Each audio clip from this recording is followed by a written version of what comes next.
This is what it looks like after everything's done, heat shrinked.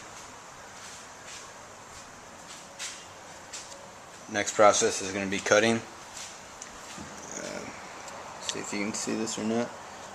But the dot matrix right here, you want to cut right past that, right where the black line is.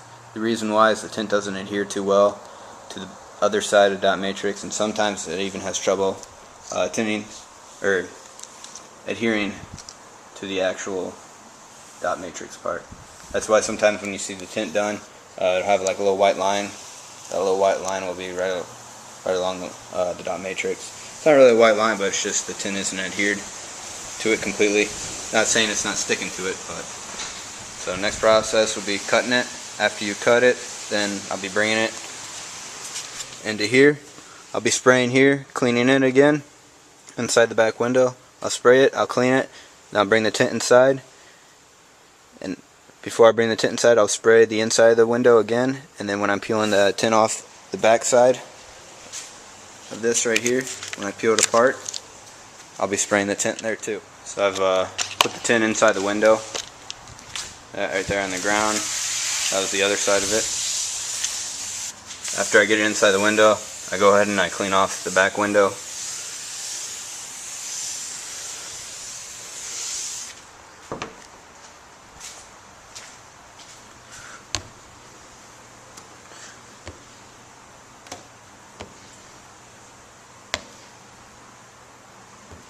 I have not applied the tint inside, that's why there's all those bubbles.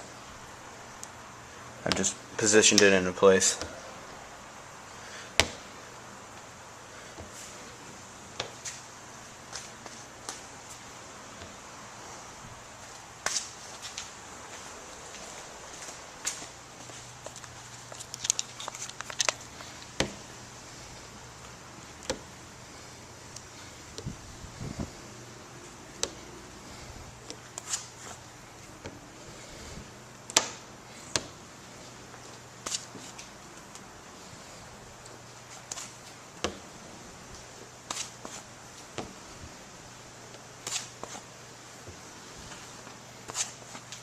As you can see, we got it all lined up. I'm going to go to the inside. Won't really be able to show you this because I don't have another person here to hold the camera, but I'll spray the inside, and I use primarily this orange card right here for in the back, very back spots, because this Blue Max right here, squeegee, it can only go back so far. But after you get the tint in place, as you can see right here, it's in place.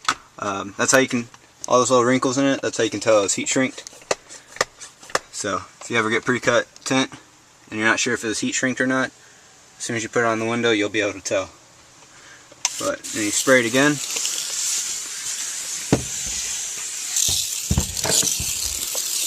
Remember, you can never spray too much. Well, I guess you can't always say that because somebody may, but after I cleaned the back window though, what I did do is I did take a paper towel, and along all this right here, I went ahead and I went around the whole thing after I cleaned it, because if you do any dirt, when you take a squeegee and you squeegee it over, all that dirt will go to that spot. So then you have to take one of these, paper towel, and just use it. As you can see, this one wasn't dirty. But from this spot, I don't know if I'm going to be able to really show you because I got to kind of hold the tint. Oh, I'll show you kind of what I would do. It's the same way as when you go to heat shrink it.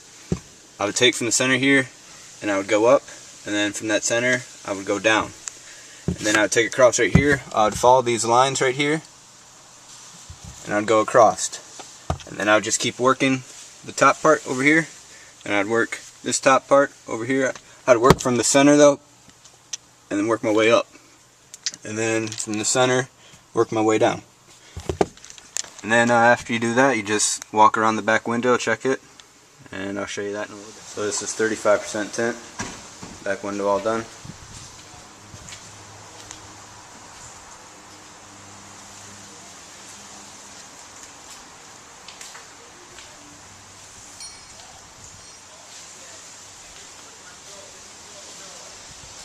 Front strip.